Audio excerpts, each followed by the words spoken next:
आज की जो कहानी है उसमें कत्ल एक होता है, लेकिन मौत 3 लोगों की होती है। एक कत्ले के साथ बाकी 2 मौत का रिश्ता था। क्या था वो रिश्ता? यह कत्ल किसका हुआ? बाकी 2 की मौत कैसे हुई? क्या पहेली है उनकी? ये सारी कहानी आज आपके सामने पेश है। कहानी 2020 की है, फरवरी का महीना है। कर्नाटक के चिकमंगलुरु इलाके में एक जगह है जिसका नाम है कदुर। इस कदुर इलाके में एक डॉक्टर फैमिली रहा करती थी। इस फैमिली में डॉक्टर रेवंत, ये एक डेंटिस्ट, दांतों के डॉक्टर, और इनकी वाइफ जिनका नाम कविता। 31 साल की कविता, 35 साल के डॉक्टर रेवंत, और इनके 2 बच्चे थे, एक 10 साल का बेटा और एक 6 महीने की बेटी। परिवार खुशहाल था, सब कुछ ठीक ठाक चल रहा था, अच्छे लोग थे, पड़ोसी भी खुश थे। लेकिन 17 फरवरी 2020 की शाम अचानक डॉक्टर रेवंत पुलिस को फ़ोन करते हैं और वो बेतहाशा रो रहे हैं और पुलिस को कहते हैं कि किसी ने उनकी बीवी का कत्ल कर दिया। अब तक पड़ोसी भी घर में पहुंच चुके थे, पुलिस की टीम भी पहुंचती है। अब पुलिस घर में जाती है और देखती है कि एक लाश पड़ी है। पता चला ये लाश डॉक्टर रेवंत की पत्नी कविता की है। गले पे कट का निशान था, चाकू मारा गया था, साफ पता चल रहा था। घर के सामान अस्त व्यस्त थे। पुलिस ने सब कुछ देखा, पहली नज़र में साफ हो गया कि मामला लूटपाट का है। पुलिस ने लाश को अस्पताल भेजा पोस्टमार्टम के लिए। डॉक्टर साहब की हालत ठीक नहीं थी क्योंकि बीवी की मौत हुई, इस तरह से वो बेहद सदमे में थे। फिर भी पुलिस ने उनसे पूरी जानकारी ली, उन्होंने सारी डिटेल बताई। इसके बाद पुलिस ने अपनी तफ्तीश शुरू कर दी। 17 फरवरी को कविता की मौत हुई थी। 5 दिन बीत जाते हैं, पुलिस अपनी तफ्तीश कर रही है। 5 दिन बाद 22 फरवरी को इसी कदुर इलाके में कोई शख्स पुलिस को फ़ोन करता है और कहता है कि यहाँ पर रेलवे ट्रैक पर एक शख्स की लाश पड़ी है। कुछ चश्मदीद थे जिन्होंने बाद में जब पुलिस मौके पे पहुंची और रेलवे पुलिस पहुंची तो उन्होंने बताया कि एक ट्रेन आ रही थी और ये शख्स अचानक उस ट्रेन के सामने कूद पड़ा। मतलब चश्मदीदों के हिसाब से मामला खुदकुशी का था। पुलिस पहुंचती है, लाश कब्जे में लेती है।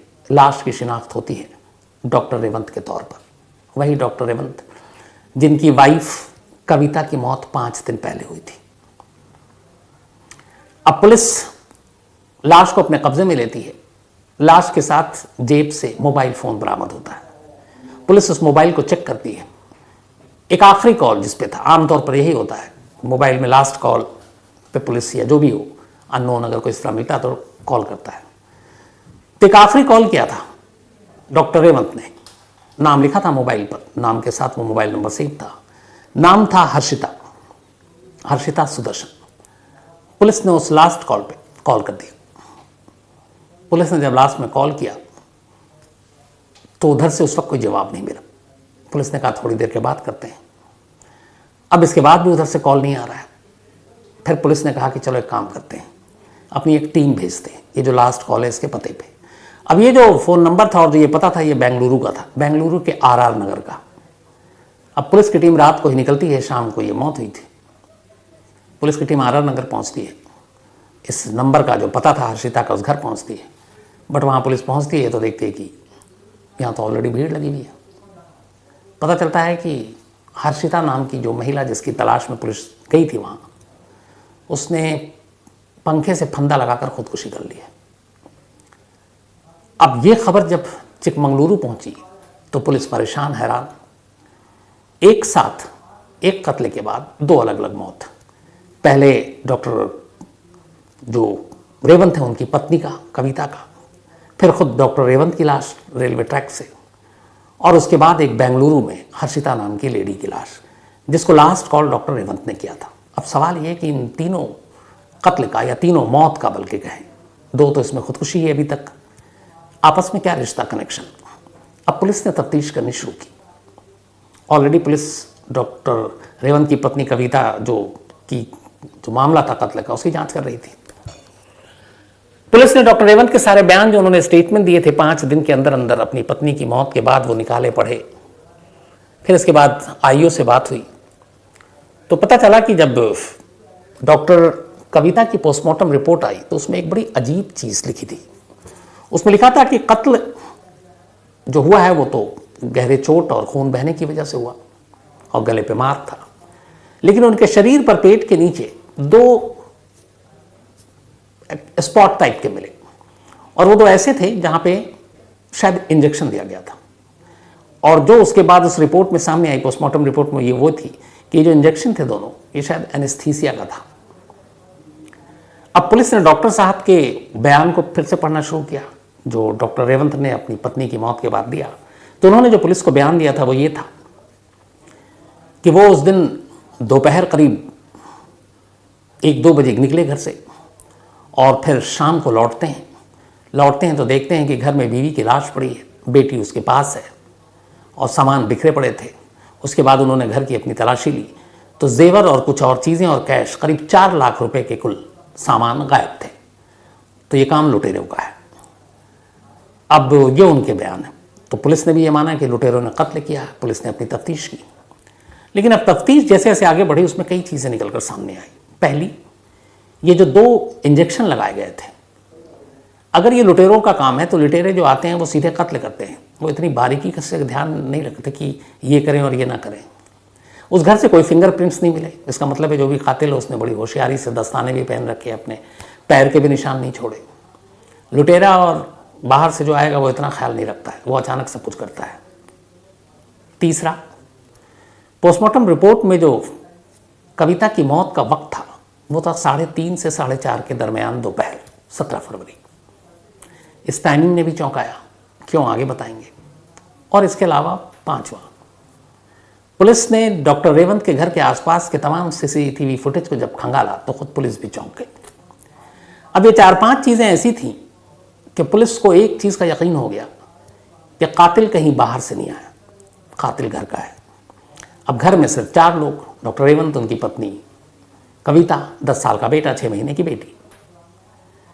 अब कुछ स्टेटमेंट जो है वो लगा पुलिस को कि डॉक्टर रेवंत ने झूठ बोला। शक डॉक्टर रेवंत पर आया।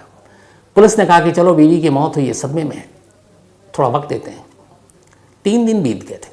चौथे दिन यानी कि 21 फरवरी, कविता की मौत के 4 दिन के बाद, 17 फरवरी को कविता की मौत हुई, 4 दिन बाद पुलिस ने डॉक्टर रेवंत को बुलाया और उनसे कुछ पूछताछ की।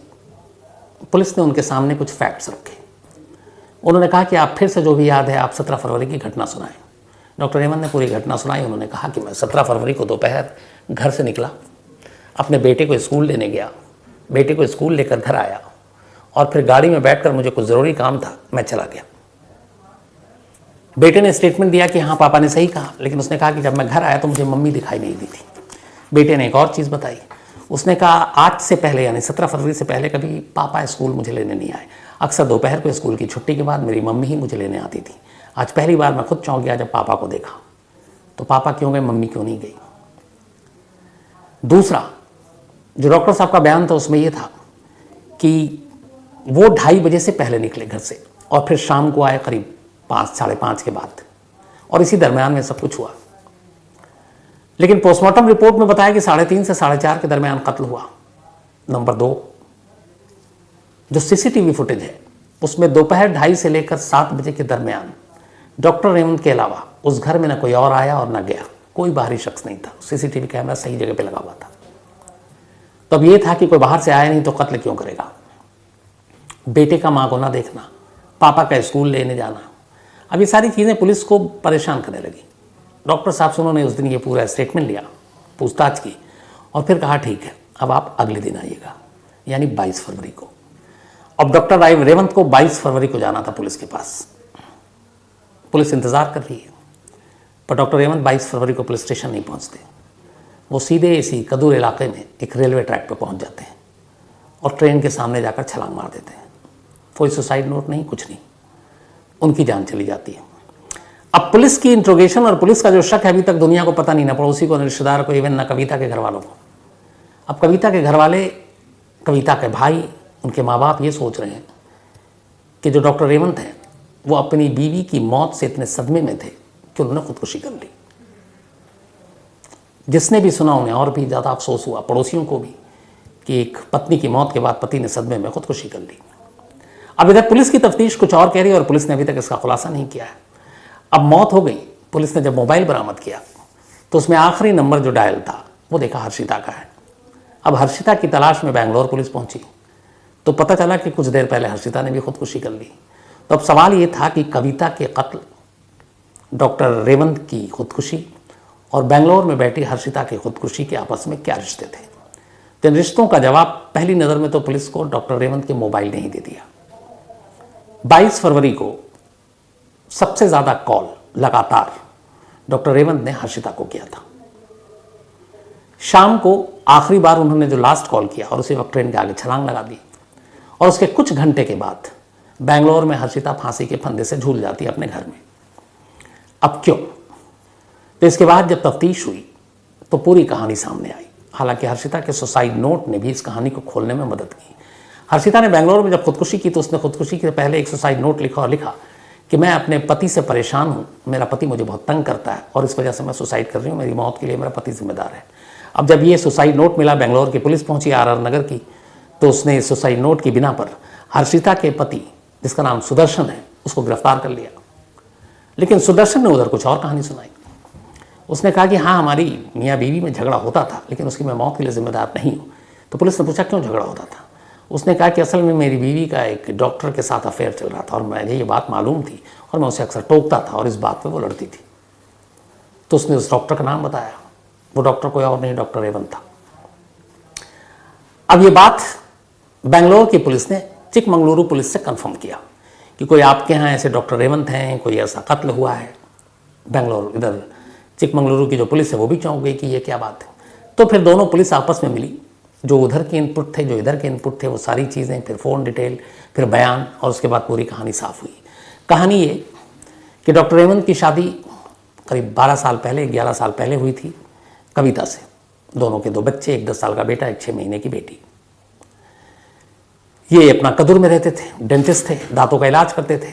उधर दूसरी तरफ बेंगलुरु में हर्षिता रहती थी। हर्षिता की शादी जो हुई वो एक सुदर्शन नाम के शख्स से, और इन दोनों के एक औलाद थी। अब हर्षिता का एक रिश्तेदार कदूर में रहा करता था। कदूर में रहने के दौरान अक्सर हर्षिता कदूर आती और अपने उस रिश्तेदार के घर ठहरती। उसी घर के आसपास डॉक्टर रेवंत का घर था, वो यहाँ पे कविता के साथ रहते थे। अब जब भी हर्षिता छुट्टी पे आती है, उस रिश्तेदार के घर पे ठहरती, कई दिन तक ठहरती, तो इस दौरान में उसकी और डॉक्टर रेवंत की मुलाकात हुई। 1-2 बार ऐसा भी हुआ, कुछ दांतों की समस्या आई, हर्षिता उनके क्लिनिक में गई, दोनों की मुलाकात हुई। मुलाकात के बाद जान पहचान हुई, धीरे धीरे दोनों में दोस्ती हुई और ये दोस्ती प्यार में तब्दील हो गया। अब दोनों प्यार करने लगे। ये बात इधर हर्षिता के पति को पता चल गई। अब वो उधर लड़ाई शुरू हो गई। इधर इन दोनों के इन रिश्तों के बाद कविता को भी पता चल गई, डॉक्टर रेवंत की वाइफ को। अब इन दोनों में झगड़ा होने लगा, और इसी झगड़े के दौरान इन चीज़ों से निकलने के लिए डॉक्टर रेवंत ने 17 फरवरी को अपने ही हाथों अपनी बीवी का खून कर दिया और ये दिखाया कि किसी ने लूटपाट के इरादे से घर में कत्ल किया। फिर सवाल ये कि जब उन्होंने चाकू से खून किया तो फिर इंजेक्शन क्यों लगाया? तो उसका जो जवाब फॉरेंसिक एक्सपर्ट्स ने दिया वो ये दिया कि जिस जगह पे इंजेक्शन और जैसे लगाया गया और जो एनेस्थीसिया का और जिस टाइम पे दिया गया, ये एक प्रोफेशनल को इसकी जानकारी होती है, वही कर सकता है। और इसकी सिर्फ वजह एक थी लगाने की कि चूंकि उसने गला काटा तो ब्लड फैल सकता था, बहता। इसके लगाने से खून का बहुत ज़्यादा निकलना कम हो गया, तो एक कमरे से दूसरे कमरे तक खून न फैले, उसके लिए डॉक्टर ने ये प्लान करके पूरा इंजेक्शन लगाया था। सारी चीज़ें कर ली, लेकिन वो मार खा गए कुछ चीज़ों से। पहली कि सीसीटीवी कैमरा जिसमें उस घर के अंदर आता जाता कोई दिखाई नहीं दिया। दूसरी, मोबाइल के कॉल डिटेल। तीसरी, उनके अपने बेटे की गवाही कि जो शख्स कभी स्कूल नहीं गया अपने बेटे को लेने उसी तारीख में क्यों जा रहा है। तीसरी कि जिस वक्त सीसीटीवी फुटेज में ये दिखाया गया कि ये घर के अंदर थे, वही टाइमिंग पोस्टमार्टम रिपोर्ट में कविता की मौत का भी दिखा रहा था, और कोई तीसरा शख्स था नहीं। तो ये सारी चीज़ें आ गई थी और पुलिस को ऑलरेडी, चिकमंगलुरु पुलिस को ये शक हो गया था। शक क्या यकीन में बदल चुका था। वो सिर्फ पूछताछ कर रही थी, और इसी पूछताछ के बाद जब 21 तारीख को पूछताछ हुई, 21 फरवरी को, तो डॉक्टर साहब को जब अगले दिन बुलाया गया तो उन्हें यकीन हो गया था कि अब उनका बचना मुश्किल है। पुलिस उन्हें उनकी ही बीवी के कत्ल के इल्ज़ाम में गिरफ्तार कर लेगी। इस चीज़ से वो परेशान हो गए, और परेशान होने के बाद हर्षिता को फ़ोन किया और कहा कि हमारा भेद खुल चुका है और मैंने अपनी बीवी को मारा है, ये बात अब पुलिस तक पहुंच गई है और इसलिए मैं अब अपनी जान दे रहा हूँ। और ये कहकर आखिरी कॉल ट्रेन के आगे कूद गए। अब इधर हर्षिता को ये बात पता चल गई। इस दौरान में आखिरी कॉल देखकर चिकमंगलुरु पुलिस ने हर्षिता के नंबर पर कॉल करना शुरू कर दिया।